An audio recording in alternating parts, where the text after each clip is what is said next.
ঘুষ কেলেঙ্কারিতে মার্কিন আদালতে অভিযুক্ত হলেন বিশ্বের শীর্ষ ধনী ভারতীয় ব্যবসায়ী গৌতম আদানি সহ আদানি গ্রুপের শীর্ষ 7 কর্মকর্তা।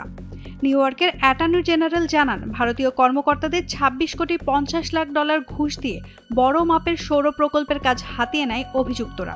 একই সঙ্গে মার্কিন বিনিয়োগকারী ও ব্যাংকের সঙ্গেও প্রতারণা করে অন্তত 300 কোটি ডলার ঋণ নেয়ার অভিযোগ রয়েছে।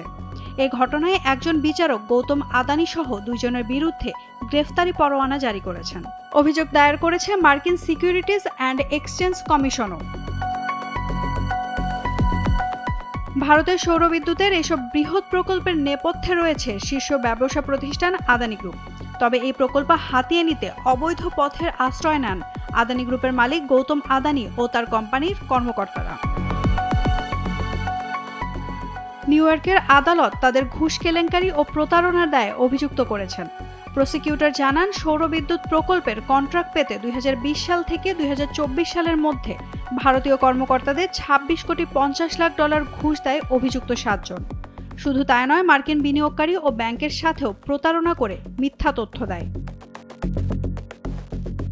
20 বছর মেয়াদী সৌরশক্তি প্রকল্পের মাধ্যমে অন্তত 200 কোটি ডলার লাভ করার কথা আদানি গ্রুপের। আদালত জানায়, ওই গ্রুপের আরেক নির্বাহী কর্মকর্তা ভিনিত চোয়েন জালিয়াতির মাধ্যমে অন্তত 300 কোটি ডলার ঋণ নেন। বাকি আসামিরা হলেন রঞ্জিত গুপ্তা, রূপেশ আগারওয়াল, সিরিল কাবানেস ও গৌতম আদানির ভাতিজা সাগর আদানি। এর মধ্যে মোবাইল ফোন ট্র্যাক করে সাগর আদানির ঘুষ লেনদেনের প্রমাণ পায় তদন্তকারীরা।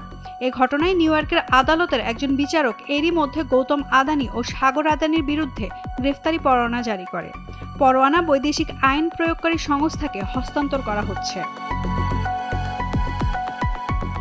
আদানি গ্রুপ এই বিষয়ে তাৎক্ষণিক কোনো মন্তব্য করেনি। যুক্তরাষ্ট্রে অবস্থিত ভারতীয় দূতাবাস এবং অভিযুক্তদের আইনজীবীরাও এখনও এ বিষয়ে কোনো প্রতিক্রিয়া জানাননি।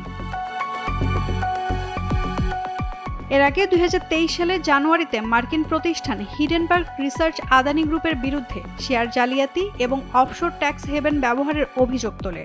যদিও আদানি গ্রুপ এই অভিযোগ অস্বীকার করেছিল। সেই প্রতিবেদন প্রকাশের পর আদানি গ্রুপের শেয়ার বাজার মূল্যে প্রায় 150 বিলিয়ন ডলারের পতন ঘটে। নাওমিন নাসরিন, ডেইলি সান।